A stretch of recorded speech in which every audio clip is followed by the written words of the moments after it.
How's it going, everyone? Welcome to Mondays with Vish. We're your hosts, Grant Cohn and Vish Kumaran. Title of this show. Well, first of all, we usually do Monday, but this is Mondays with Vish on Wednesday. Vish is in the home stretch in college. He's a senior. He's got a lot of work. Plus, he was out here. He had to make the Monday trek back, which isn't fun. How's your week been? Yeah, it's been good. I have a little bit off my plate because I recently got my first job offer, so that's pretty cool. Otherwise, it's just really busy, like you mentioned, senior year. We're coming down the home stretch right here. I got finals in 3 weeks, so school was really picked up. And then, of course, I was traveling this weekend, so I didn't really get a lot of work done. So then getting back to just having to catch up for what I missed while I was traveling. I went to my first game at Levi's. Interesting experience. We're going to talk about it a little bit. It was not the kind of game I definitely wanted to see. I think quite a few people tuned into the spaces. I was pretty That upset was in fun. there. It was honestly, That was the first one I've ever been in. I've never been that upset after a 49ers game since the 2019 Super Bowl. That was really upsetting. Yeah. So now you've calmed down. It's Wednesday, and we'll talk about it in a calm, analytical way, starting with big picture. In your opinion, does this franchise have a vision? What does that mean? Like, when they hire and fire people, are they sticking to a core central philosophy, or are they oscillating back and forth to see what's working? I don't think they have a vision actually, and I don't think this question actually applies even to Kyle Shanahan and John Lynch. I think it goes beyond that. If you look at a lot of the direct decisions that the Niners make, and I talked about this on the Spaces actually, and I think it stems from Jed York. To me, they make reactive decisions rather than proactive decisions. I mean, you look at the last two regimes that Jed York has had, and there's mistakes in terms of how power has been allocated and divided amongst people. To his credit, Jed York is definitely understanding that he's making mistakes and he's attempting to learn from them. And he definitely, is trying to do less of what didn't work last time. I think the issue is that he doesn't seem to have a clue of how to build an organization that can have sustained success. And to me, the biggest way to look at it, right, I went back to the reactive proactive. He had in 2010, he did the thing of hiring Singletary on the spot, all of that. Then, or not in 2010, excuse me, 2008, he went through that. That was obviously a catastrophe. So then they went through the process and, they had McClugan and he had his drinking problem. They finally hired Trent Baalke. They hired a strong GM. They went through the hiring process and they interviewed everybody. They landed Harbaugh. And then what he found is having a strong GM and having the coach clash with the strong GM, it's not in the best interest of the franchise having success long-term, even though Harbaugh and Baalke really had a lot of success very early. They had 4 straight years, especially the first 3, that was just unprecedented success for a team who just didn't happen to win the Super Bowl. It was a little bit like the Saints the last few years, where they had the best team in football every year and they just couldn't win it. And then, he let Baalke hire his own coach, and, having the strong GM, he found his big lesson, and he talked about it a lot, was that the coach and GM have to work in concert. That was his big takeaway. Well, now here we are in a situation where the coach and GM are working in concert, and he's done the exact opposite. Instead of having a strong GM have full control of the franchise, he's now given a strong coach full control of the franchise. And the big issue with this team is that it feels like there's nobody to check Kyle Shanahan with his decision making. I mean, John Lynch was basically a Kyle Shanahan hire. He has zero resume for the job other than the fact that he interned in Denver with his buddy John Elway for a little bit. And he basically does a great job of maintaining media relations, though I don't think he does a very good job of talking to the media. I think that a lot of the things he says could be interpreted as unprofessional if somebody else said it. But because he's John Lynch, the ultimate guy, they call him Captain America, he gets away with saying some of the things he says. I think more or less that's their big issue, right? Jed York doesn't seem to have a clear vision of this is how I can build a sustained franchise. He's just trying to not do what didn't work last time. And that's what's leading to, individual seasons of success, but not a sustained vision of how this team can be excellent for 4 years, 5 years, 6 years. Real quick, I've been going back and doing my history because I've been covering this team since 2011. And a lot of ways, like, we kind of think of 49ers history starting in 2011 because that's when they started winning. for the first time in a long time. But I was going back to like the end of the Walsh era. Like Walsh was the GM in '99. So was John McVay, who was the GM for 2 decades, for all the good times.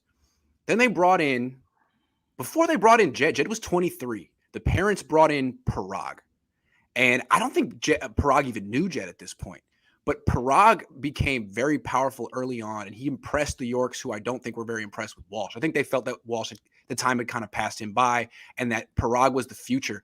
And I found a blurb from an article from 2008 saying that Jed York and Parag led the coaching search in 2004. And they had like some spreadsheet statistical model that said that Mike Holmgren wasn't going to be good. Now, maybe he wasn't going to be good, but they ended up hiring Mike Nolan. So I think it's fair to point out that like they've had a very strong man in the front office that doesn't get. I mean, we talk about him, but Parag is basically. I mean, that's the one guy that Kyle really has to that pushes back against Kyle, and I think Kyle wins those disputes. But still, he's very, very important. He's been there for 21 years. Yeah, no, and I think that's fair. I think his role in all of this has never been kind of clear to us, but he's been the one consistent, and I think it's fair to point to him and ask him, what exactly does he do, and what results have you gotten in 21 years? How has he contributed or detracted from the 49ers not doing that well? The one thing I will say, and I know this is sacrilegious, but luckily I was born after this time, so when I go back and look at history, I don't have any bias. I do think getting rid of Bill Walsh at that time was the right decision. You go look at a lot of like the reason the Niners fell apart really, if you look at it, is after 96, 97, they drafted horribly. He wanted Terry Donahue and he wanted to hire him as the GM. And Terry Donahue, in my opinion, was a terrible general manager. I wasn't alive at that time, but if I just go back and look at his results, to me, he didn't look like he did a very good job. It looked like the team stayed afloat because they had Steve Young and Jerry Rice. So I just wanted to throw that out there. I know it's very sacrilegious to criticize. Well, I think it's also fair to point out that Bill Walsh is the last person who found a Pro Bowl quarterback for the 49ers. That's 20 fair. Years ago. That's fair. That's absolutely fair. There's no doubt about that. And I was more pointing to the fact that he hired Terry Donahue, who to me, his real only contribution, I guess, was Terrell Owens, but he didn't. Yeah, I think that's going back pretty far. Anyway, does the franchise have a vision? Currently, no. Let's bring it back to the present. The answer is no. And they went from, again, not extending Jim Harbaugh after losing the Super Bowl and trying to say we have higher standards than that, to extending Kyle Shanahan after the same circumstances. They really seem like they just kind of throw things at the wall and see what sticks, or they do what the fans want them to do.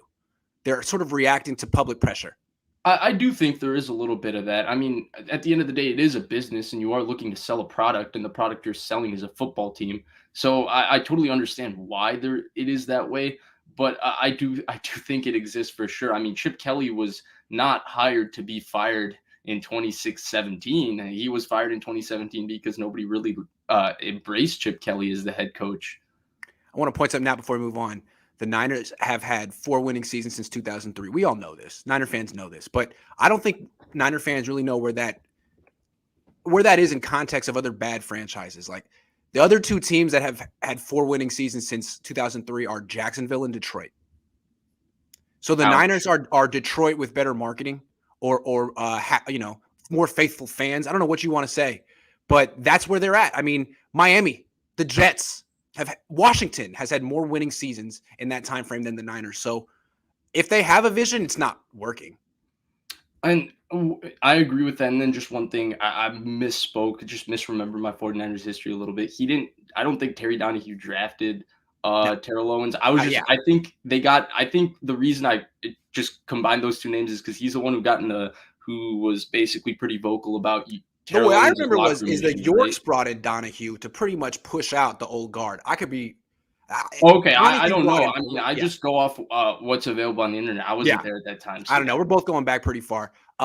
Jay says, as a season ticket holder, I'm worried about my investment. I am in panic mode and things have to change. Most elite players are underperforming this year and our coach too. Yeah, man. And they're going to charge you more for your season tickets, man. So I actually think the elite players are performing for the most part. I just think that they're unable to do enough, and I do think that as Niners, I think this is an issue with Niners fans in general. I think they overrate how good a player is too fast, and they anoint players too fast, which then leads to disappointment because it's really difficult to have sustained success in the NFL. You're Like saying the there's a Niner fans anointed Trent Sherfield too fast? I think they have anointed Marlon Moore too fast too. Nick says losing to Colt McCoy at home is a new low.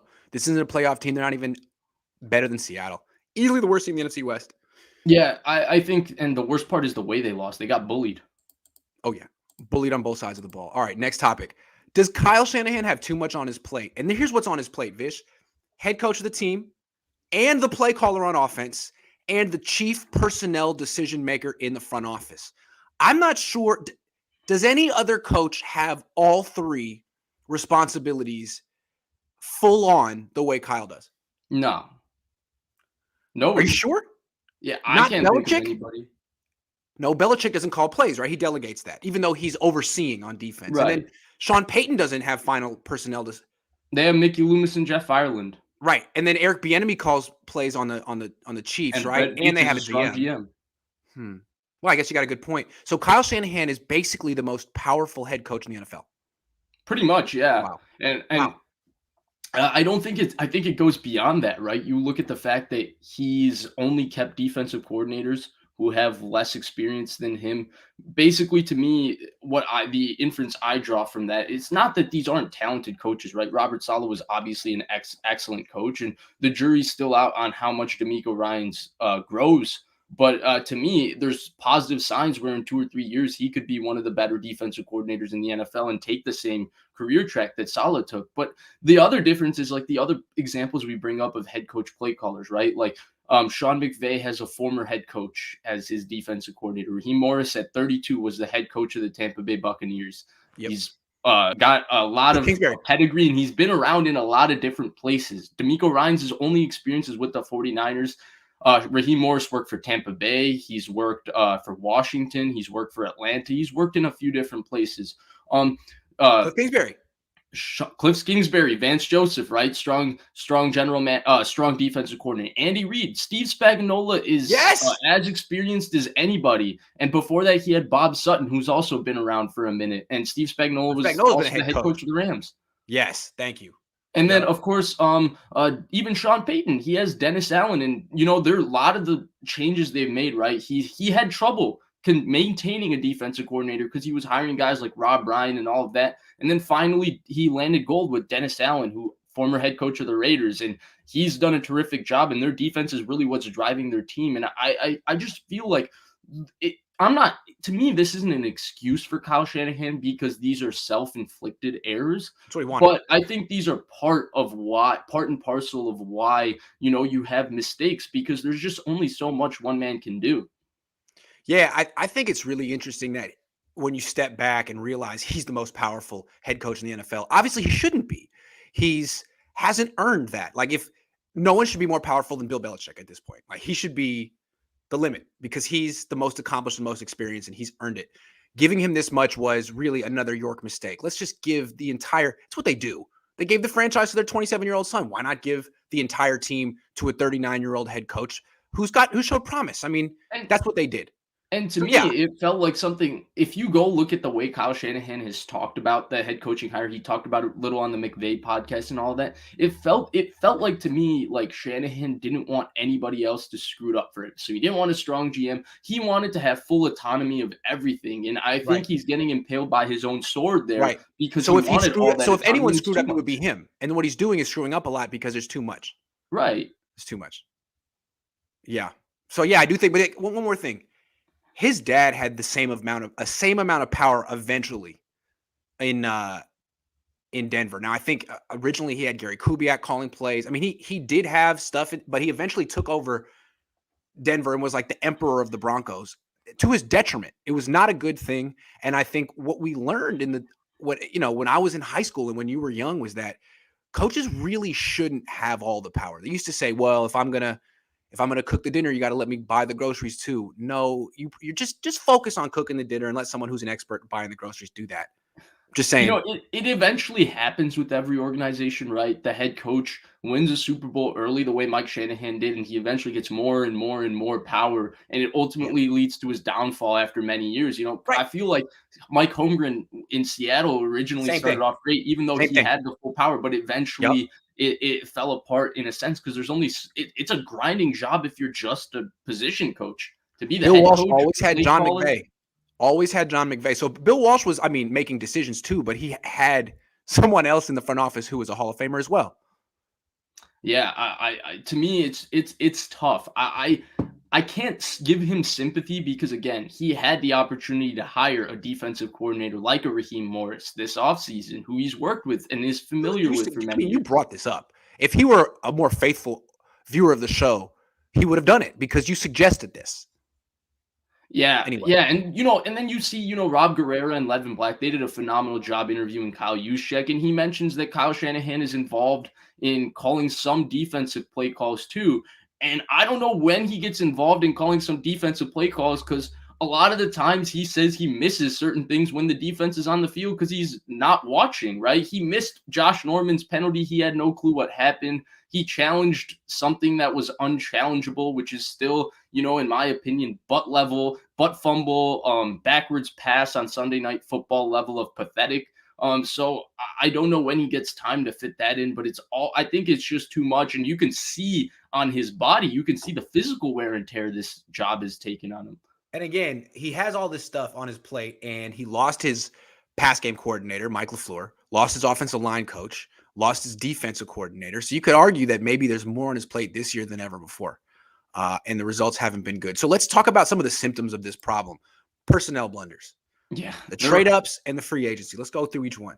yeah, they're just bad across the board, right? The trade ups to me are just symptoms of coaches falling in love with one player, and I think that's where you miss the personnel guy because the one thing personnel guys know well is they know value. They understand value, right? Trent Baalke was smitten with Navarro Bowman in the 2010 draft. He still traded down 10 picks before he drafted Navarro Bowman. He did not stand pat and take Navarro Bowman.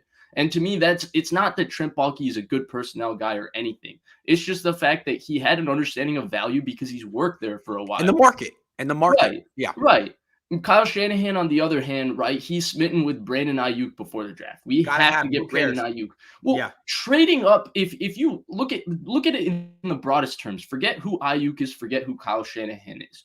In what is widely regarded by every single person who knows a little bit of something as the greatest receiver draft ever. According to many people, there was like 20 very good wide receivers in that draft. Why trade up for one? Right. There's 20 good ones. Yeah. So, like stuff like that, those are the little things, right? When you take it in a very broad perspective, they just don't have an understanding of value, and it starts with personnel, right? You go down the list, right, of their free agency signings. Hold on, real They've quick. all Let's do the list of the people they've traded up for real quick. okay. Reuben CJ Foster, Beathard, Reuben CJ Foster, Beathard, Joe Joe Williams, Dante Dante Pettis, Pettis, Brandon Ayuk, Ayuk, Trey Sermon. Trey Lance, Ayuk. Yeah. Yeah, Trey Lance. I forgot about him. Yeah. Right now, I guess the jury's still out on Lance. The jury's still technically out on Ayuk, who knows? And the Sermon jury's too, still but I technically mean, out on Sermon, but the rest are 0 for 5. there hasn't been like an overwhelming success here. Every single time they do it, it's like Kyle Shanahan holds I don't know what it is, but loses He his falls in interest love with one quickly. player, right? Huh? And I think that's their biggest issue from a personnel standpoint. And I think it happens the same thing in free agency. He fell in love with Jet McKinnon's skill set. So no matter what, they had to sign Jerick McKinnon. Had to. Jerick McKinnon wasn't the perfect, outside zone, inside zone runner. They had that guy, Matt Breida. He was brought in more for the pass game. I don't know. Big Weston Richburg, he was a good center. There's no doubt about it. But his injury history and his concussion issues with the Giants were well documented. And he had 2 serious injuries with the 49ers that ultimately ended his career. You can't call it a bad signing technically because they nailed the player, but then they missed the big entire perspective on paying that much money to a player with a history. And that's really what it comes down Paid to. a lot of money to Pierre Garçon, who was at the end of his career. A lot of money to Pierre Garçon, who was at the end of his career. A lot of money to Malcolm Smith, who was never good. Right. He didn't even play. They've paid D Ford. I traded for D Ford, but then they extended D Ford, and they've given D Ford. I did the math today because it's been fun. I had a little time. Niners with the day off. $100,000 to snap so far. He Yeah, could get dude, more if I if can he make doesn't a play the rest hundred of the grand in a season. year at any point in my life, I'll be happy. I'm hoping it's soon, but A I'd be hundred happy grand a getting. snap, like he's on the field. It's a screen to the other side. That's $100,000. And look, it's a lot of money. And again, D Ford is the same case as Weston Richburg, right? You could go back and say, well, the player is really good. No doubt about it. Not a soul would tell you that D Ford isn't a phenomenal player.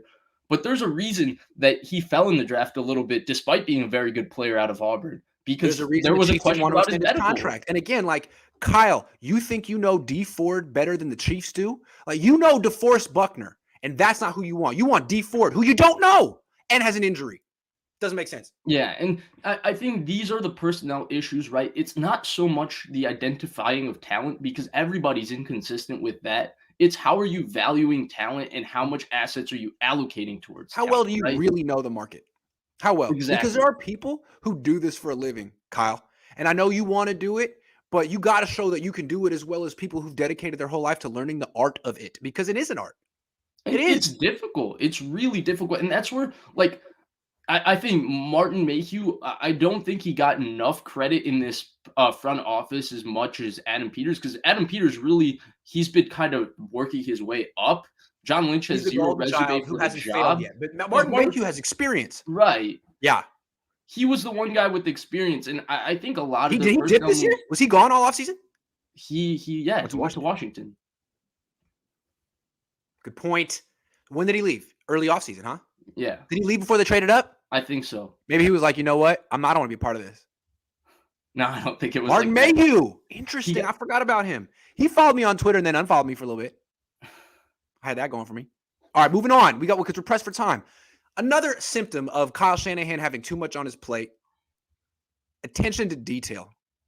Like he's very good or has been very good at the details of X's and O's. But winning football games, there's so many more details, as Bill Belichick has proven. I mean, he's all over those details to the point that people think he's cheating because he's focused on stuff that's way far away from the field. A lot of the time, like it's war. You know, like there's no boundaries here. How do you think Kyle has done on those types of details? Look, so it's really difficult to comment on something like this because we don't get to see the practices. We don't know what's getting coached, what's not getting coached. But there's one thing that's clear after watching Kyle Shanahan coach the 49ers for 5 years, right? They are a bad situational football team. In 2017, we thought they were a bad situational football team because they were starting all young players and they were trying to implement the system and all of that. That's why they were the greatest 1-9 team in the history of the NFL, the greatest True. 0-9 team in the history of the NFL because Yeah. they found ways to lose games. Here we are in 2021 and it's 4 years. The system has been implemented. There's consistency with coaches, there's consistency with system, and this team still finds ways to beat itself. It's still a bad team situationally. And it's difficult to say whether Kyle Shanahan is coaching these things or not. But the one thing that's clear is that they're a bad situational football team. And I go back to the one example that kind of eats at my craw is Kyle Shanahan does his NBC Bay Area interview every Saturday, right? And the Saturday before the Colts game, everybody knew that the weather was going to be bad. I think it was Mayoka or Greg Papa who interviewed him. One of the two, they asked him, did you guys practice with the wet football all week? And he said, no, I don't believe in practicing with the wet football. I think it gets into guys' head, blah, blah, blah. Look, I don't know if practicing with the wet football is beneficial or not before that football game. But all I All know, we know is the results. right, all we know is the results. And the Niners were Jimmy More Garoppolo didn't phased throw by the the ball as well as water. Carson Wentz in that game, who said he Yeah. practiced extensively with the wet That football. was a Bill dome Belichick, team from the Midwest. They were the ones that should have been right. phased by And it. Bill Belichick is notorious for preparing for stuff like this in days in advance. And it's always written about and it's talked about in him in terms of greatness. And, again, we can't say any of these things for sure, but all I know is that this team is bad situationally. And there's a detail that Kyle Shanahan says he knows about, but he didn't care enough to coach or implement or practice that way. Again, I don't know if that's why the 49ers lost that game. All I know is that they keep beating themselves and they're a bad team situationally. And I have to look at that example and say, why are they never prepared? I got another example. This last week against the Cardinals, all week, people in the defense said, we were asking them, like, so it's kind of tough, right? Where you don't really know which quarterback to prepare for. It's kind of, that's a standard question, boilerplate. To a man on this team, they're like, oh, we're preparing for Kyler Murray. We're preparing for Kyler Murray. Like, come on. We're the 49ers. We're really good. They're not going to roll out their backup quarterback against us. Kyler's going to limp out there because we played him so tough in Arizona. They have to play Kyler. Nope. They played Colt. And I think the Niners really weren't prepared for that. Like, schematically, I mean, more like emotionally. What happens when the backup quarterbacks comes out? How do we make sure we don't let down? Because they did. They freaking did. Joe Staley said they did. They did. And you know what the more frustrating thing is after the game, right? And I appreciate Kyle Shanahan's honesty. He was like, oh, I didn't expect there to be a letdown. But then I feel like, do you not have a good feel for the pulse of your team? Because they came out flat in that football game. They came out flat. I mean, they didn't. I wouldn't say they came out flat in terms of the sense like they looked like the Cardinals ready to walk over them. They came out flat in the sense that they were not ready to execute everything detailed, every detail correctly from day one, from play one. Right? You started off, you go 3 and out, they go 3 and out, and then you have George Kittle who hasn't practiced in 4 weeks. And he's jumping into 2 defenders holding the ball out, and he fumbles. Okay, then Arizona, you spot them 7 points, right? Because Arizona's screen game, which was actually quite good yesterday or on Sunday, you come back. It was just a bunch of mental errors after mental errors, which, again, do you not have a feel for the pulse of your team because you thought they were ready to play? They clearly weren't. Yeah, those are really good examples. So that brings us to this. I think everyone's pretty much identified the issue here that Kyle has way too much responsibility. And while he's shown aptitude and gotten results as a offensive coach, he hasn't as a personnel guy. And if you'd rather have Kyle the coach or Kyle the GM, everyone's picking Kyle the coach. So if the solution this offseason, if they miss the playoffs, is bring in a strong GM, someone like Les Snead, Steve Keim, and then recreate that kind of environment here, seems so easy, right? That's what you got to do. It's what the Niners are missing. Are there ways that could be more complicated?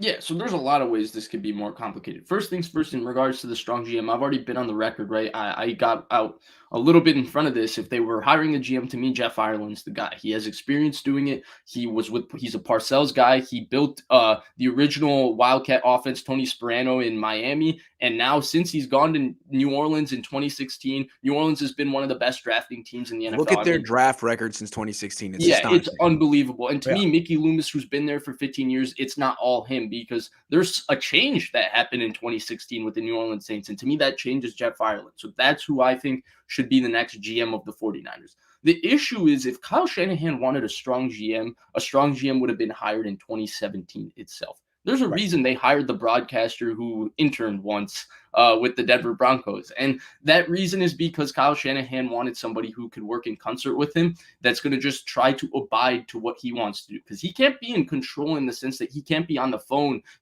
making trades or signing undrafted free agents, but he wants to be in control of who you're trying to trade for, who you're trying to draft and all of that. And then the GM's job is to implement that. And that's essentially what John Lynch has been doing, in my opinion, from my vantage point. Could be totally wrong, but that's the way I perceive what's going on within the 49ers organization. The issue with that, to me, with hiring a strong GM today, is that if you hire a Jeff Ireland, to me, he can't be hired to be Kyle Shanahan's number 2 the way John Lynch is, but just a better personnel guy. Why would he take that job? He's already Mickey Loomis's number 2.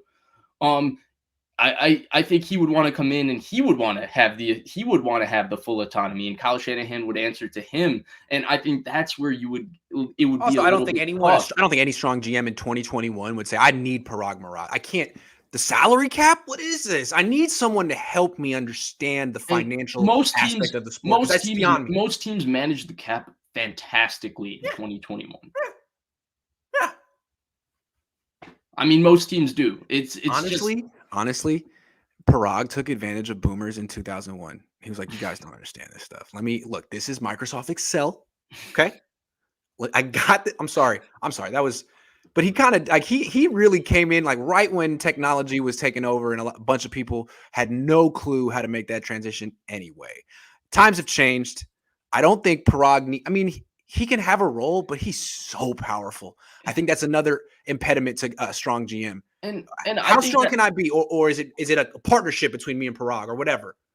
Yeah, And I also think that that leads to difficulty for the 49ers to make any structural changes because to me, Kyle Shanahan and John Lynch have to be brought in together and they have to leave together. I You agree with you. can't fire John Lynch and then bring in another GM. That doesn't really work because that GM's going to want to pick his coach, even if Kyle Right. Shanahan is very talented in his opinion, because he's going to want to build the organization in the direction he wants to go.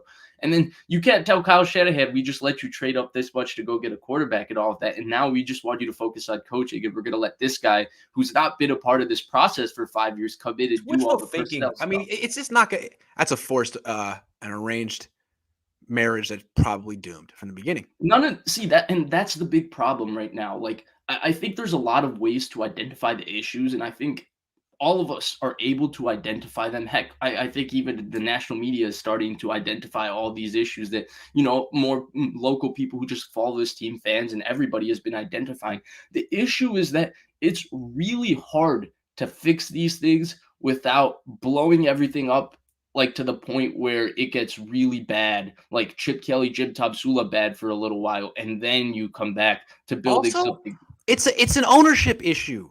The 40 you could fire John Lynch and Kyle Shanahan and say that's the right move. But But then how you're do you know back who to to Jed hire? York and Parag Marath leading a coaching search. Like they couldn't find anything. I mean, you don't want them leading your search, but they're And going to. And right, and philosophically, I mean, you look at Jed York's coaching hires, it's a little Jimmy Haslam like where, Jimmy Haslam hired Paul DePodesta, and Paul DePodesta had a clear vision on what type of coach he wanted to hire. He fired John Dorsey Oh, when you're he talking hired the coach Browns he now. didn't Okay, want. I'm sorry. Okay, got Yeah, it. I'm talking about the Yeah. Browns. Yes, Right. yes. And they had a clear vision. They wanted an analytical GM and a coach who believes in analytical decision making on fourth down and all of that. And Kevin Sounds like the Stefanski fit Niners. that mold, and they wanted a good speaker. And they had a set. What is Jed York and Parag Barathe's vision on what they want as a head coach? They've had the CEO type, Jim Harbaugh. They've had Mike Nolan, who's got a defensive background. They've got the motivator in Mike Singletary. They've had the X's and O's genius in Chip College Kelly and coach and Kyle Harbaugh. Shanahan. They've had the motivator in Jim Tomsula. What are they looking for and saying that, okay, this is what we want at the head of our organization? Because you know why the Pittsburgh Steelers are a successful organization? It goes beyond their structure. Look at Bill Cowher. Look at Mike Tomlin. They all fit the same mold of the style of head coach that they want. And what kills me about the Niners, okay, so the Steelers have a brand, right, that they've stuck to since the 70s. And some people might think they're a little old school and out of sync with the times, but they win. The Niners had a brand. But it's gone. And the Yorks are just ruining its name. It's like your favorite restaurant got sold and they just ruined it. And the menu's different and the service isn't as good. And you're like, oh man, I used to come here. I didn't care what the price was. I like being here. Now it's like, it's not the same. Let me ask you this. Did they have a brand or were they just the organization that hired Bill Walsh to build it?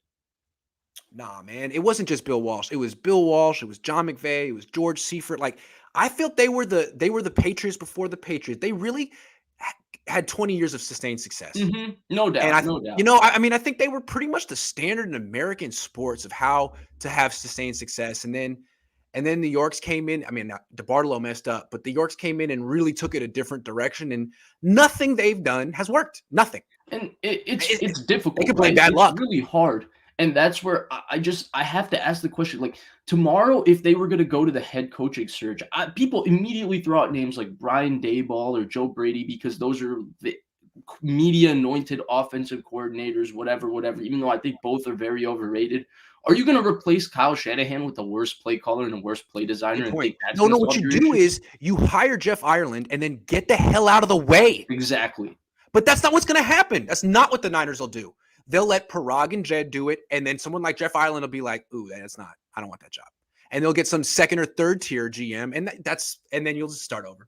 Right, but that's the point, right? Like you need to have an idea of, okay, and I think they tried to do that. The issue is that they gave it all to Kyle Shanahan instead of giving it all to more than one person. And then Kyle Shanahan brought in John Lynch, and I still don't know what. I mean, now that I'm going through the job search, again, but giving all the power to a 39-year-old coach keeps Parag in power and Jed in power because he doesn't have the stripes on his collar to really, take over the way that Harbaugh or someone with a lot of wins under them could try to. Right. And Right? the one thing I wanted to add, Grant, like I'm going through the jobs or I've been going through the job search. I know what it's like to put my resume out there. And I'm not comparing my job search to the hiring of a GM or anything, but in you're looking for someone to fill a job. And I cannot imagine how frustrated I would be if somebody like John Lynch, who, didn't even get a degree in computer science, picked up a software engineering job at Facebook over me. Like I Right. would be really upset.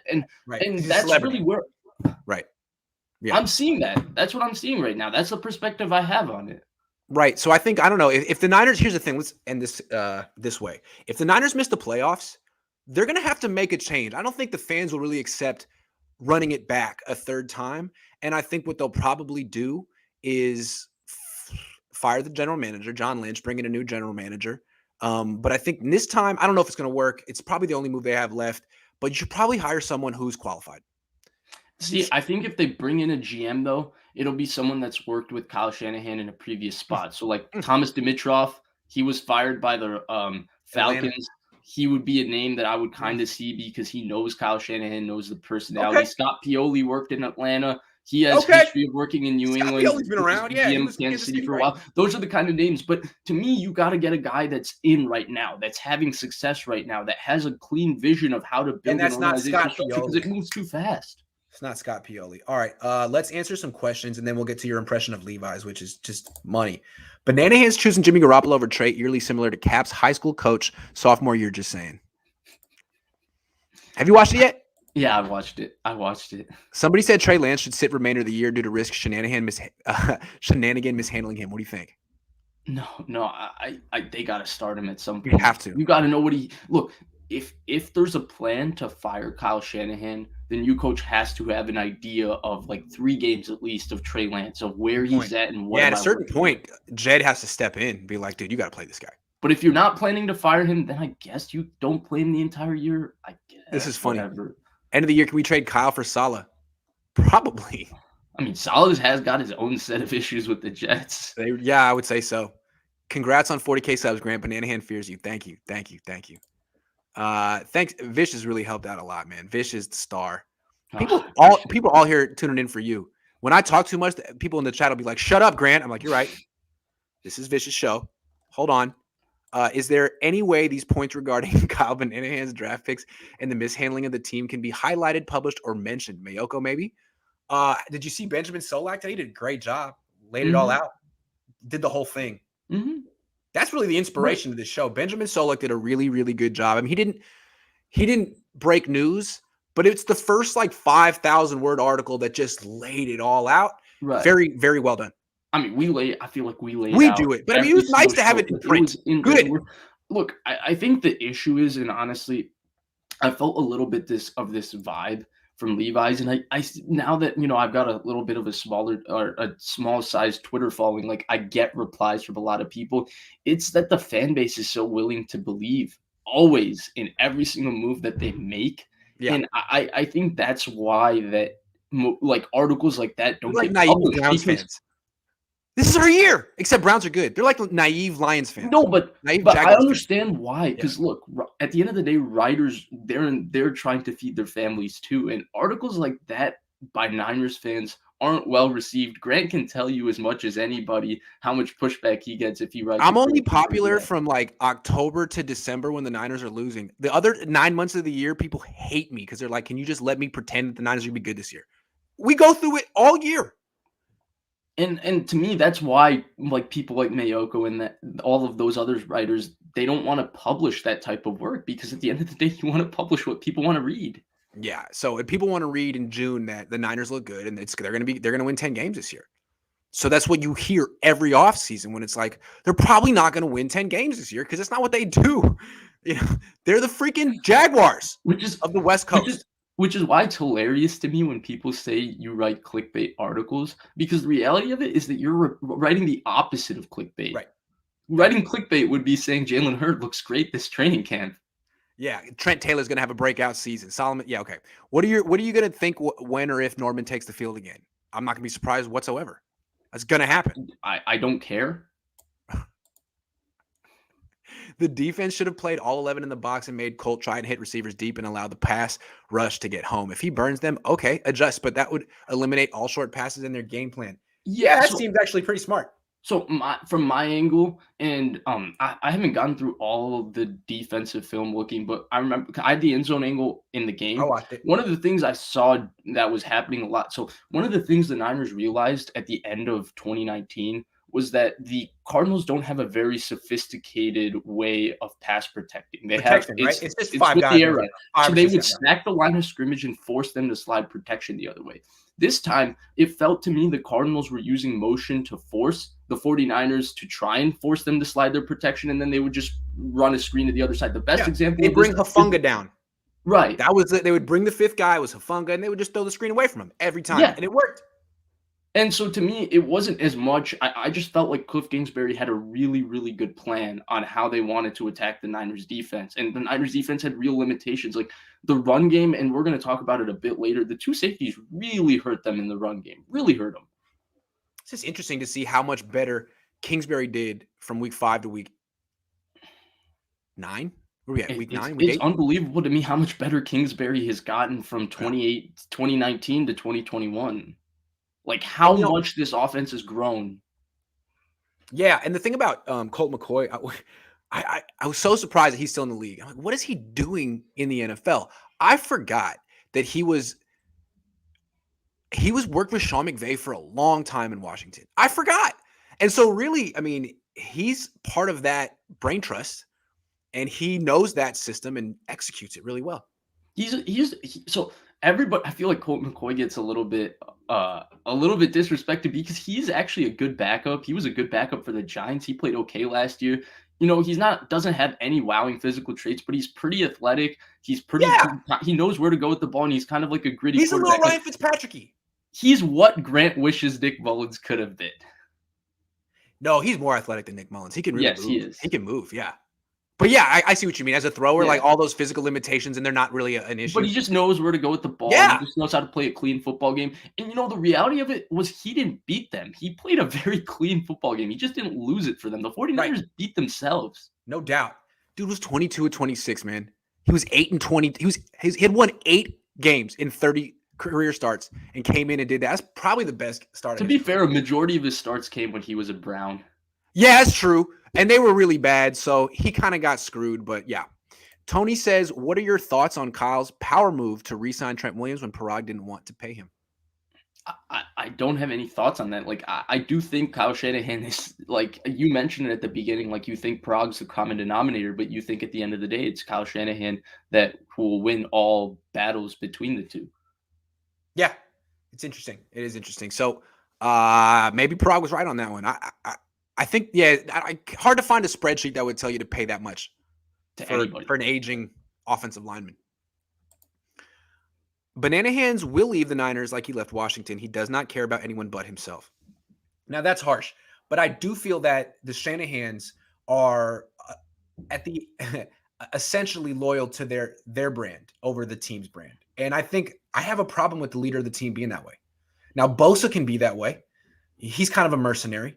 But the leader of the team has to be all in for that organization, not just when it's convenient for their brand. Yeah, and I think probably the best example would be that he was unwilling to give a statement after the game. I didn't. It's not that I thought it was a big deal when you asked that question that he said nothing.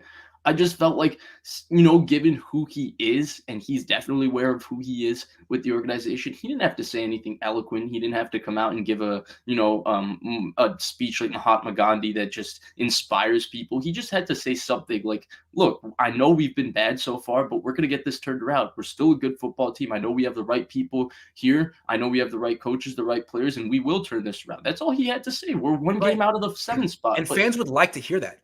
He shied away from it, and that's what made me question whether, you know, he's even confident of what he's doing. That's exactly that was my takeaway. It's not that like, oh, he's, you know, sticking it to me. It's like, I don't think he's that confident in this team. I remember a couple of weeks ago I asked him, why are you confident this team will make the playoffs? And he literally said, I never said that.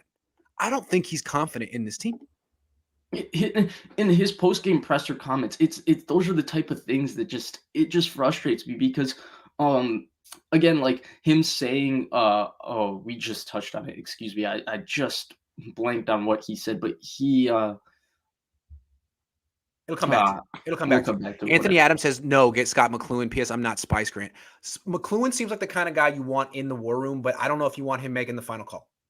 Yeah, to me, I mean, we're also talking about a guy who did draft Kenton Bomber and Chilo Right. That's Rochelle. what So I'm saying. Like everybody's, yeah, that's what I'm saying. yeah. But I think he's good in the war room. You might want him in the organization. I get blasted in the athletic comments by David Lombardi if I even suggest anything you said. Really? Huh. That's too bad. Sorry. I get, Why I get, why why are you paying money to the athletic? I don't charge you. I get Stop in paying money trouble to with them. myself if Yeah, I give that money to me blast David instead. Lombardi for what he says on Twitter. Bottom line, this is a shit show of Kyle design and John Puppet execution. Vish, you nailed that. Been chatting to bench, Jimmy in my section. They look at me funny. Being faithful defies logic. Haha. Man, that Niner Yeah, guy's upset. yeah. I mean, we're gonna talk about my experience at Levi. I'm sure if your section was down low, there were just a few things that I found a little bit bizarre, and we're gonna talk about it. Yeah. Nice.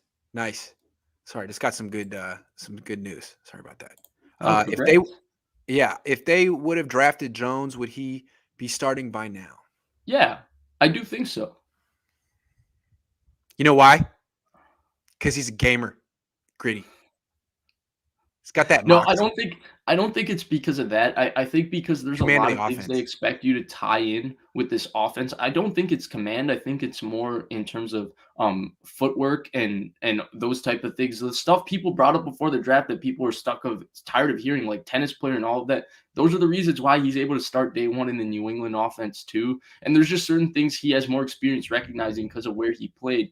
I don't think that means he's going to be better than Trey Lance long term. No way of saying that today. But I do think he would have started day one. But don't you love the irony that Kyle Shanahan was so dissatisfied with Jimmy Garoppolo and was desperately searching for the next Jimmy Garoppolo to replace him? I mean, isn't that just the greatest irony of all time? So I personally think he's better. I've maintained that since Yeah, but the I skill set is pretty freaking similar. I mean, funnily younger enough, Jimmy, Brent, who maybe not be no, more, who might be more durable, but like I the agree. skill set is awfully similar. You didn't I really like agree, pivot. but I felt like I always felt like it wasn't Jimmy's physical capabilities that upset them. I felt like it was Jimmy's Okay. inability to play from the pocket the way Mac Okay. Jones is showing Well, that he then has Mac the Jones would be starting potential. right now because Mac Jones seems to do that pretty well. Although, Because right, yeah, because Kirk Cousins, if Kirk Cousins is a B physically, Jimmy's a B minus, right? We're grading on a half scale in terms of their physical difference, and he was smitten with that guy as being a guy that could be perfect for his he loves offense. B minus athletes. He looks No, at but Trey. He's like, I don't know, man. You're a little too no, but athletic. I don't know if it's gonna work out. funnily enough, before the You're a little draft, too gifted. I said that I thought 4 of the 5 quarterbacks were just better than Jimmy from day one. And the one I didn't say I thought was I didn't think Trey Lance was better. So I think it's interesting. I mean, there's no way of saying today. We don't even get to see Lance play. So how do we know? Would you guys say they have to build a front office around Kyle? Bring in a GM that can work with Kyle. So where do they keep Parag? I don't know what Parag does. That's the big question, right? Grant brings him up because Hold he's on. a common denominator, not because In he's the media guide, it says that he's obviously contracts and he's the salary cap like guru. architect, but they also say that he's in charge of analytics. And that's interesting. Does that mean like, you know, what does that mean? Does that mean like when to go for it on fourth down, when to kick field goals, stuff like Yeah, what is that? this team is bad analytically. Heck, Right? I think sometimes I feel like Kyle Shanahan still thinks he's coaching in the '90s. He's like an MBA. He's a business guy, man. He's not just because he's smart doesn't mean he can all of a sudden pick up this. I'm just saying. I agree with you. Again, I agree with you. I think full disclosure, I'm a big analytics nerd, quote unquote. And this is every game Yeah. you can point to bad coaching decisions analytically, every single game. And a lot of the coaches that have embraced it have had a lot of success. Sean Payton, John Harbaugh, Kevin Stefanski. For whatever reason, McVay, Shanahan, they aren't as much, but McVay's team is much better situationally than Shanahan. So again, I don't know, but Any way Parag can be addressed via press conference? No, they keep him in the background. I would just like clarity on what exactly he does before you could even I'd say like to know anything too, about but it. they're not going to say. Nick says, I don't remember Trent Brown playing for us. What happened there? They got rid of him. They traded him. I think the deal with Trent Brown is he doesn't work out. He looks like maybe the most naturally gifted offensive lineman in the NFL, but I don't. Does he look like he works out to you?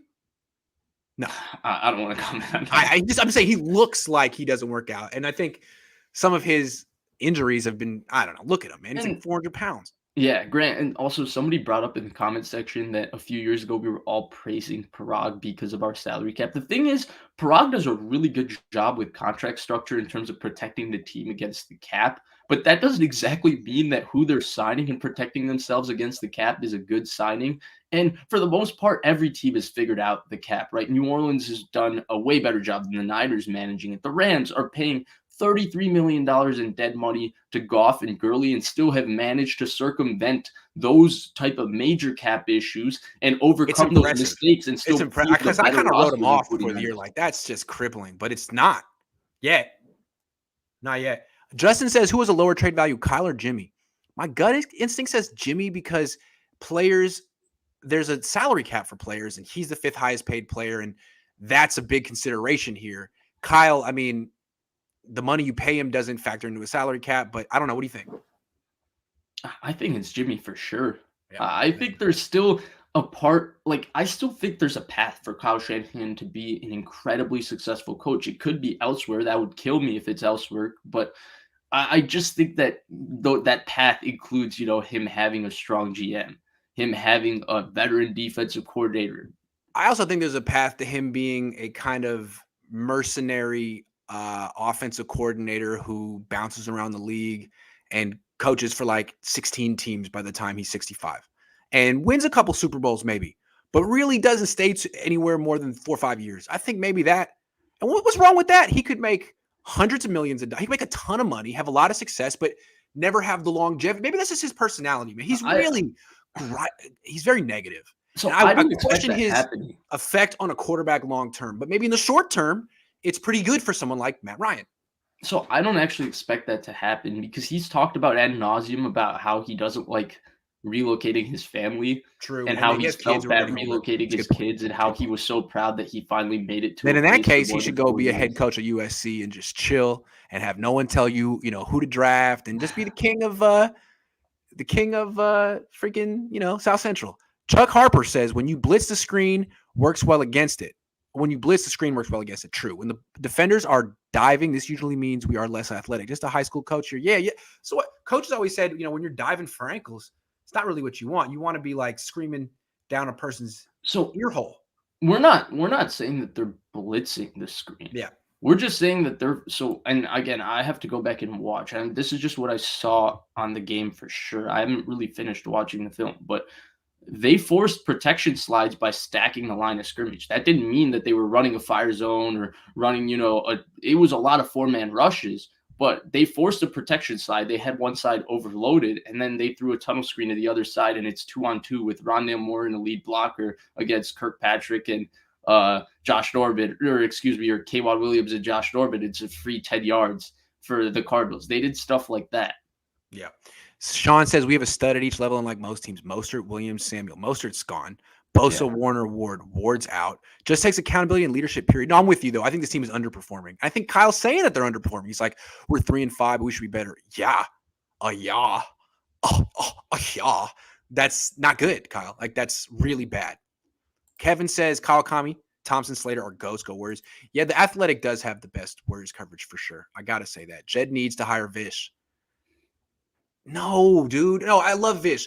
They need to stop. The Yorks need to stop hiring people who are like 27 with no experience. Like, can we just bring in someone? No offense, Vish, but not me either. Bring in Jeff Ireland. I like Vish's suggestion.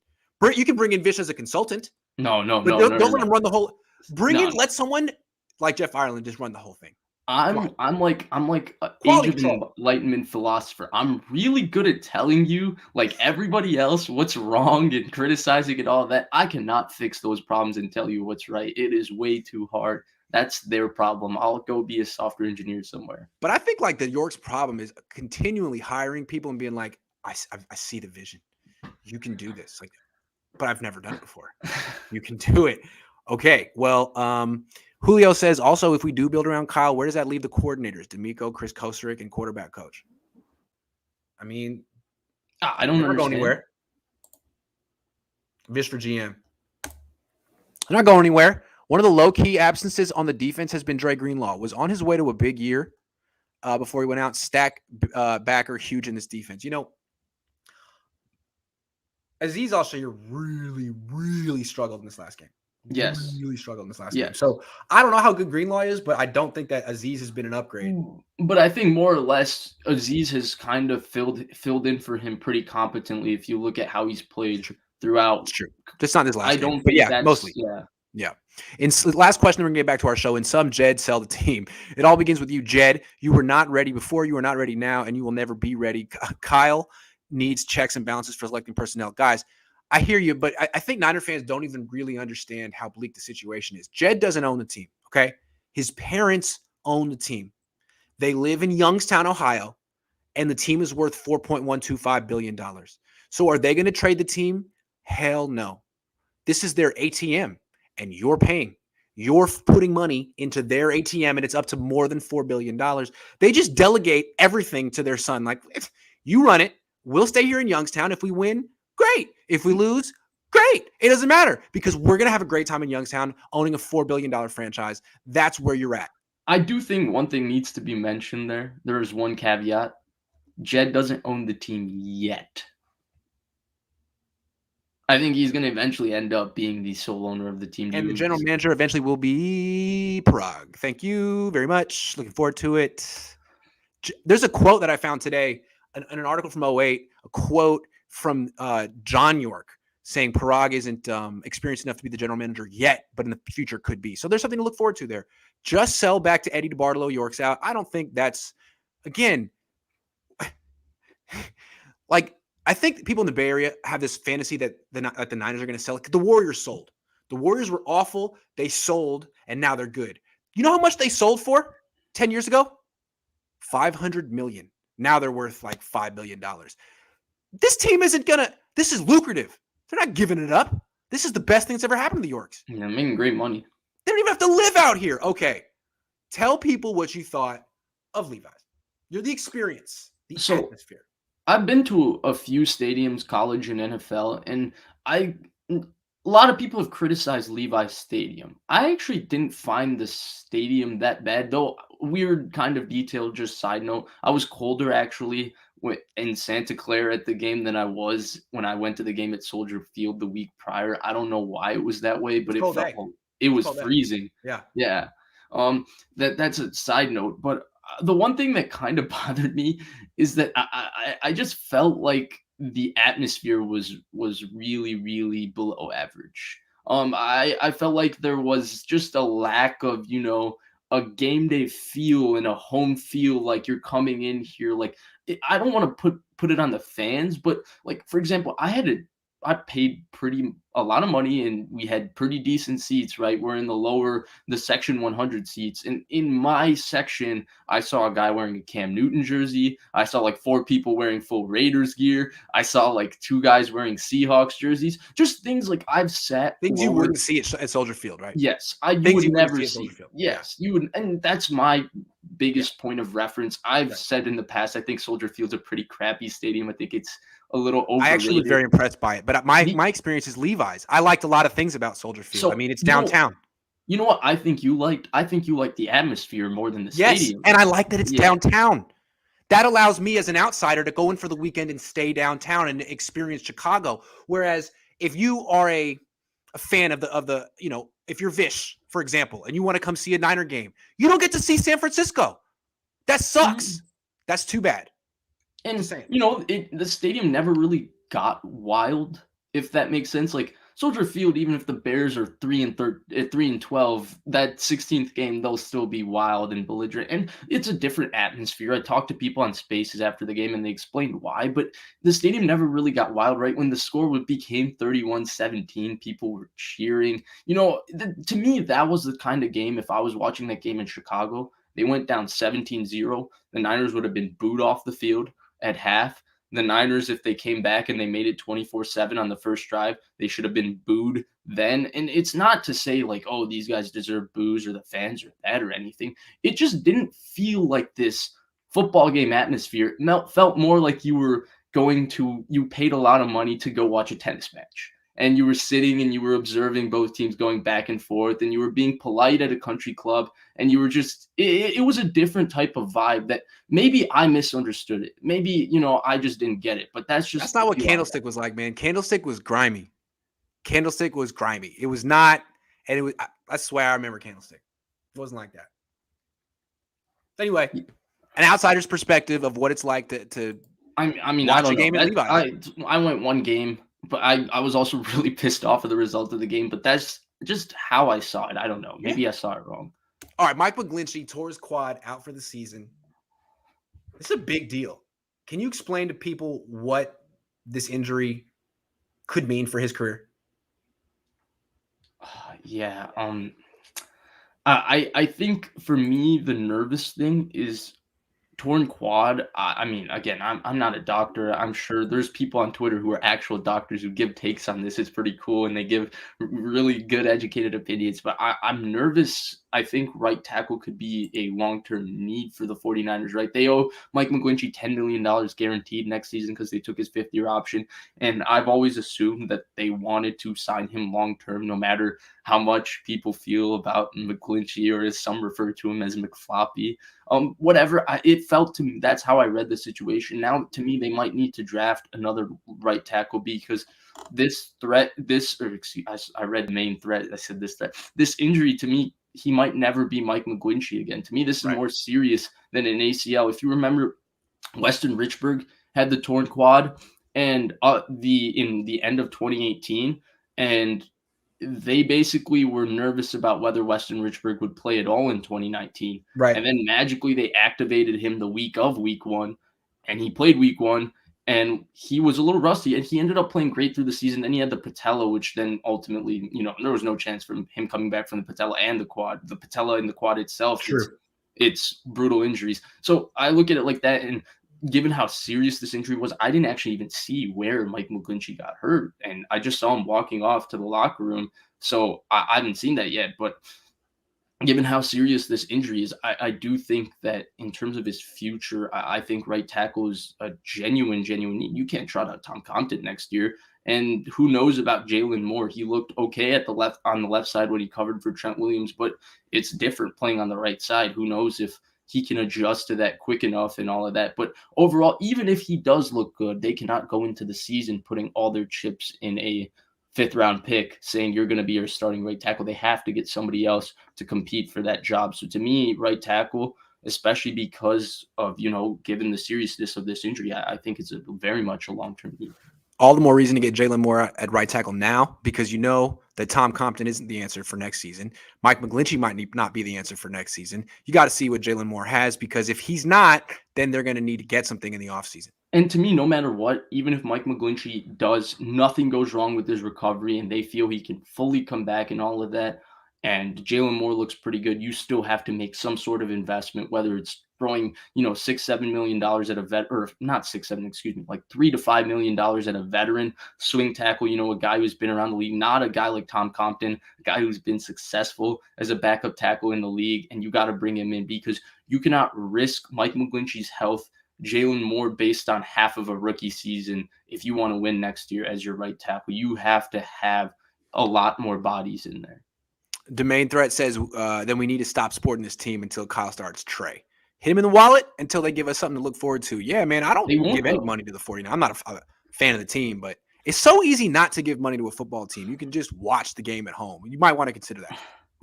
So two things. One, I think actually TV is it's better to watch the game on TV because you get the benefit of replay, and replay does a lot while you're watching the game. Personal opinion.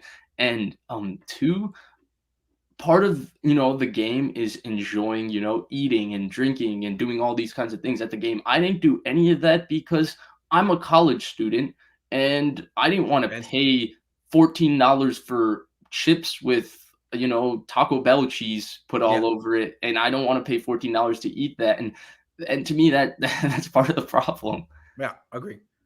All right, can you explain to the people watching the importance of Jimmy Ward and Jaquiski Tartt to this defense? You've been trying to explain for a long time, but I think it's evident right now. Yeah, This is your victory lap. I thought personally, and I thought about it when I watched it live. I thought about it when I watched the broadcast when I got home, and I thought about it when I did my quick run through the film last couple of days, just so that I could be ready to do the show.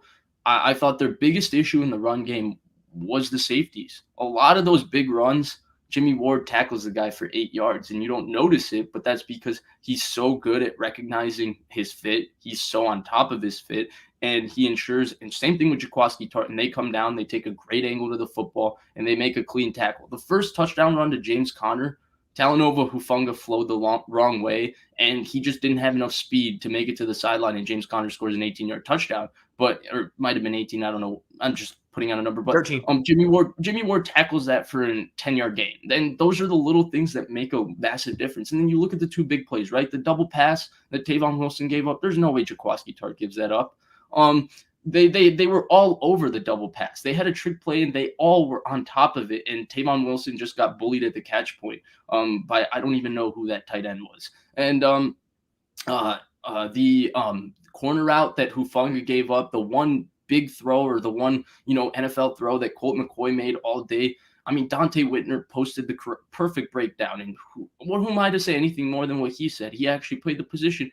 Hufanga just got lost in space, and he's moving his feet in the wrong direction, and the guy just runs straight by him. Those things don't happen with Jimmy Ward and Jaquiski Tartt. And I don't want to write off Hufanga. He's a rookie. Who knows where his career is going to go? But, a lot of people hyped him up immediately, said he should start over Ward. He should start over Tartt, blah, blah, blah. This is the same type of trash that was happening.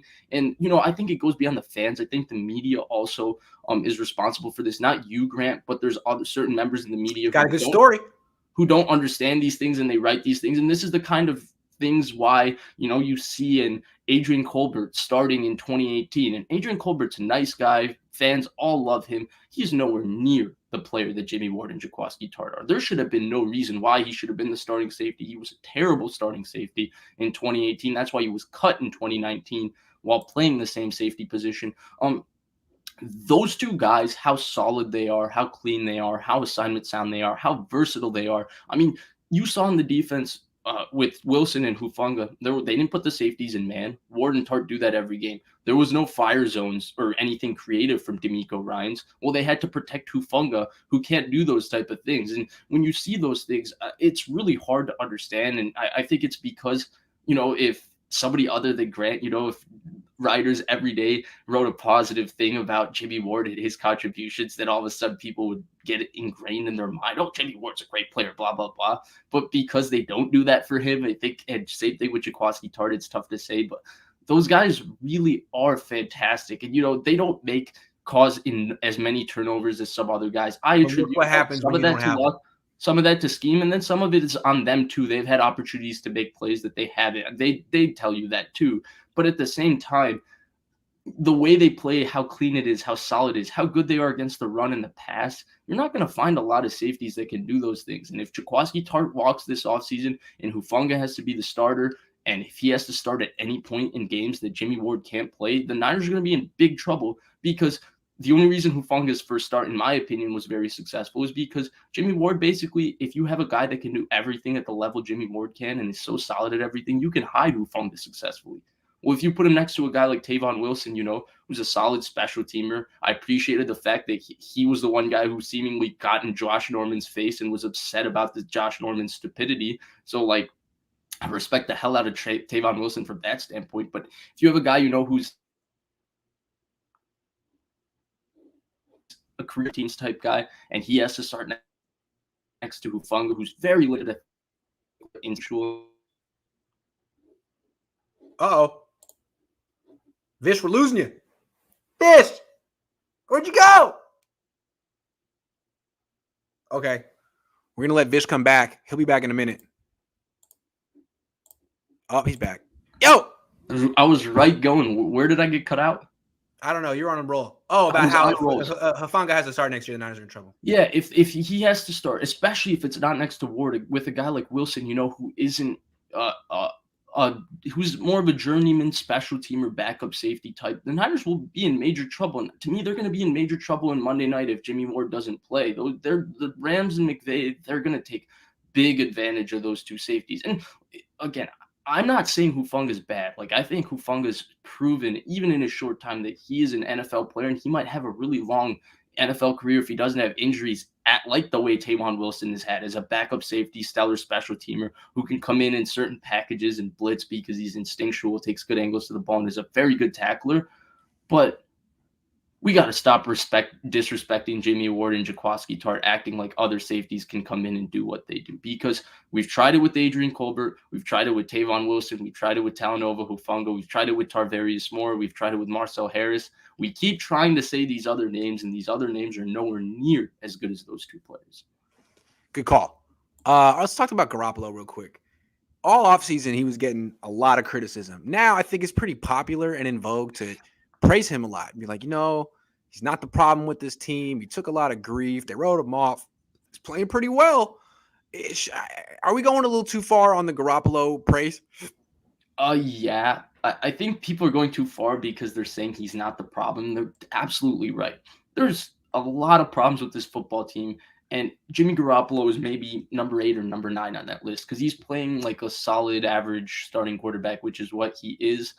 And the thing is, to me, first things first, if you think he's not the problem on this team, then you don't think he was the reason they won in 2019 either. To me, that needs to be made clear because he's more or less playing in the same level, and they've lost 5 out of 6 this year. They were 8-0 to start at this point in 2019. So that's the first thing to me that needs to be mentioned.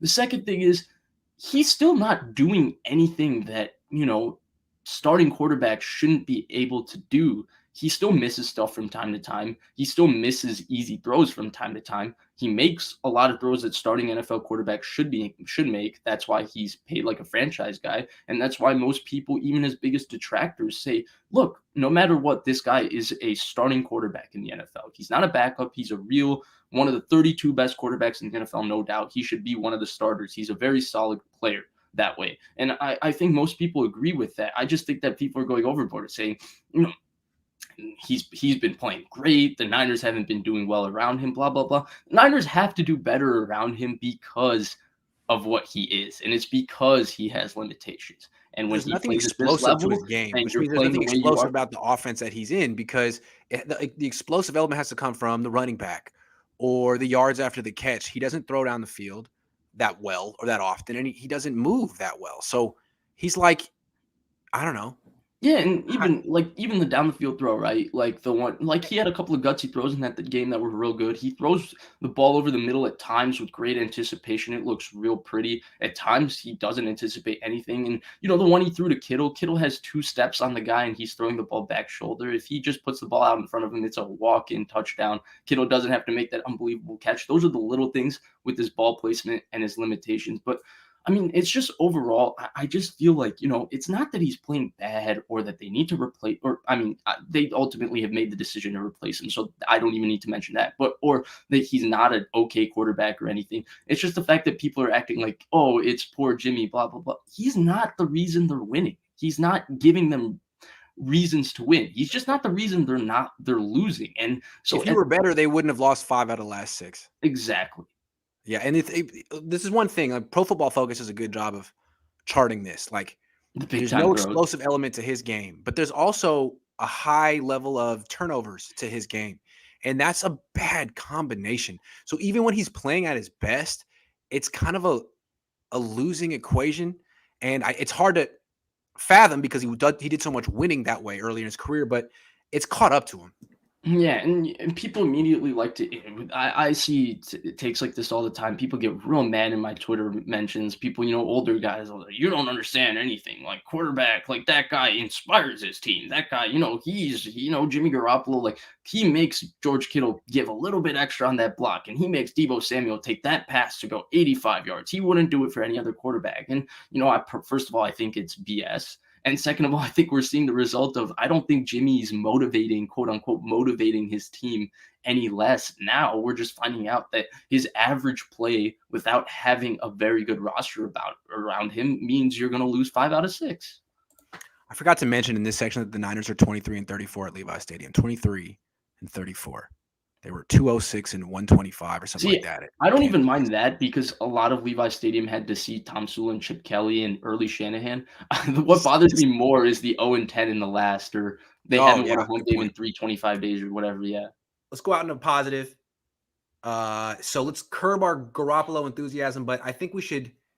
I don't. I think it's hard to be enthusiastic enough about Elijah Mitchell right now. I feel like the 2 times they played the Cardinals this year, neither time they gave the ball to Elijah Mitchell enough, and to me, that's a mediocre team not giving itself really its best chance to win. This guy is really good and really important. No, yeah, he's good, and I have to say I was wrong. I was one of those people, and I made this mistake, and I'm trying not to make it with Hufanga, where I saw him play, the first game against the Lions, and I was like, look, this isn't as good as what everybody's saying. I know he ran for 100 buck whatever, but Raheem Mostert would have run for 200 yards. This game was blocked up so well. He's missing stuff. He's missing stuff. Blah blah blah blah blah. The one thing we've seen is that he's getting better. Yeah. It's still not perfect in terms of exactly running like Mostert at this point. That's why Mostert every game he played last year was very successful. He hits it perfect almost every time. It's still not perfect, but we're seeing that he's running outside zone better. He runs with great effort, great power. Even though he's not like the stockiest guy, he's clearly explosive and fast. And I think it's impressive how much better he's getting and how much more important he's becoming to this offense. And I'm excited to see. Hopefully, he can stay healthy. But they might have gotten somebody who can really be a starting running back for them in the 5th I think round. they absolutely Which did. I think he's one of the more effective starting running backs in the league this year. I don't know what kind of longevity he'll have. He seems to get banged up, but he seems like he needs 17 touches a game. He's that good. So congratulations, Elijah Mitchell, on being good. Let's take these questions and then finish up. Ethan says, who has how much say in giving contracts? There's been tons of poor financial choices and always sign injured players, never get big hitters. Kyle got T-Dub. I mean, we can't give you percentages. I mean, yeah. Sorry. It's the Adam Peters game. The guy you like, give him the credit for the good stuff. The guy you don't like, say he's in charge of the bad stuff. The female assistant coach that we recently had got hired by with another team. Any chance she left us because she felt she was better than our OC? I think she was kind of upset. I don't know, someone affiliated with her tweeted a bunch of stuff on social media. I thought it was her about how sister. the Niners never gave her a chance to advance. There was some bitterness when she left. I think it was her sister, but I mean, Yes. I don't know. I don't know about the thing I'll say about McDaniel is I think he's earned his way up. He's been around doing a lot of, going from quality control to position coach for a while. He's definitely, it's been a journey for him to work his way up. He didn't just get given it the way John Lynch was given the GM job. Seth says, Grant, why you go so easy on Kyle? Do I? I'll go harder. No Vish. Tavarius Moore is nice. Yeah, that was my fault. I was wrong about Tavarius Moore. Sorry. I agree with everything you were saying, Vish. It is too bad that they are injury prone. Yeah. That's the one thing, like coming back to the safeties. Vish laid out exactly how important they are. But they're also injury prone. Given that, it would have been nice to have some better safeties than backups. And Tavon Wilson, a 5th round pick. Right. And I love the safeties as much as anybody. I cannot talk. That's why the Tavarius Moore pick is such that's a waste too. 3rd rounder. Right. I cannot disregard the fact that they're injury prone, right? Yeah. And they tried to turn him into a corner first, and they found out that there's no way they could do that, by the way. Right. That needs to be included. But I cannot dismiss the fact that they are injury prone. That's absolutely true. The one thing I can say is then that becomes an organizational issue of the fact that you are so reliant on them. They're 2 of your better players. Why do you continue to rely on them? Why don't you actually find a real replacement for them? Right. Safe to say Lynch is the fall guy this season? It's looking that way. Who cares? What do you think Adam Peters' involvement is in all of this? He could be calling the shots with all these awful drafts. He didn't get a GM job for a reason. That's what I'm saying. Yeah. He can't be the genius behind George Kittle, but not the fool behind Tarvarius Moore, if that makes sense. I do think it's interesting, and Vish pointed this out. This was the year that Martin Mayhew left. Hard to quantify what impact that had, but don't discount it. And to me, Adam Peters just feels like the classic. One guy with experience in the front office is gone. He feels like the classic, the one classic young guy who gets the credit from the media for. Because he doesn't have an actual resume that you can pick apart. No one actually knows what he does. Domain Threat says Jimmy's biggest issue is that he's terribly inaccurate. A foot in front of the numbers, Bill Walsh. Terribly handsome, though.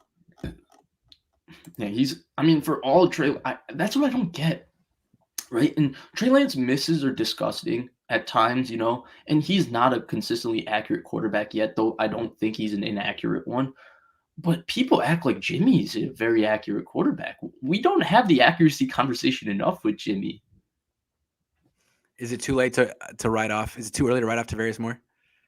This is his 4th season, and he's 4 years into his NFL career, and that the team wasn't ready to start him until Grant made an enormous media push for him. And I was wrong. God, I was wrong. I'm so sorry, Jimmy. I'm sorry, Jaquaski. I'm sorry. Sorry. At least I didn't fall for the banana in the tailpipe on Adrian Colbert, though. I didn't fall for that. It's because I remember, because I used to follow. That was when you started doing the periscopes and everything that offseason. I think it was 2018, and I used to watch him because I'd have nothing else to do in my summers outside of playing soccer. And I remember you used to talk about him getting beat deep every practice. And Jimmy Garoppolo was the quarterback in the 2018 training camp. So put 2 and 2 together. All right, man. That's an hour and 20, Vish. Thank you so much. I really appreciate it. He's extremely busy. He just got his first job. Well, he got his first offer, and he's still working at school. Very successful young man. Just please don't bamboozle the Yorks, all right? Because they're bamboozleable. No, you're coming up in the world. I don't want to. I like being a fan who gets to talk with Grant and just criticize and give opinions, but never actually have to do anything. You don't have to be right. You just point out when other people are wrong. It's fun. That's where it's really funny too. I've gotten to the point, and I don't know whether I should be proud of it because it's led to more bad Twitter hands from me. I need to stop, but I've gotten to the point where I get real haters now in my tweets, and it's cool because it's oh my god, I got haters. But I got one guy telling me, he's because I said the Niners, and I shouldn't use the word dumb. It just was the only character that fit the character limit for Twitter, so I had to use it. And so I used the word dumb, and one guy was real mad in my Twitter comments. He's like, I would think that the GM and the coach know a lot more than you. I was like, well, heck yeah, they should know more than me. They're getting paid to do this job. And the funny thing about the dumb is I actually took a little bit insult to it because I do feel like, I'm not the smartest human being, but I feel like there's way too much credit given to Kyle Shanahan and John Lynch's general intelligence here. Hey, I'm not dumb when it comes to general intelligence. They definitely have me on the football stuff, but come on, I got a chance. You're not really popping until you have haters. So that's a big step. Congrats. Appreciate it. You got to enjoy that. Hoping, you got to tear aside. It's a little bit hard because before I just had your haters who would then come into my comment section and just tag you. Right, that's true. But now, you got to have your own haters. I know. I was jealous. Why does Grant get all the haters? I'll share them, man. You can take half of mine. Hey, everyone, thank you so much for watching, donating, all of it. I'll be back later on tonight. I'll see you around.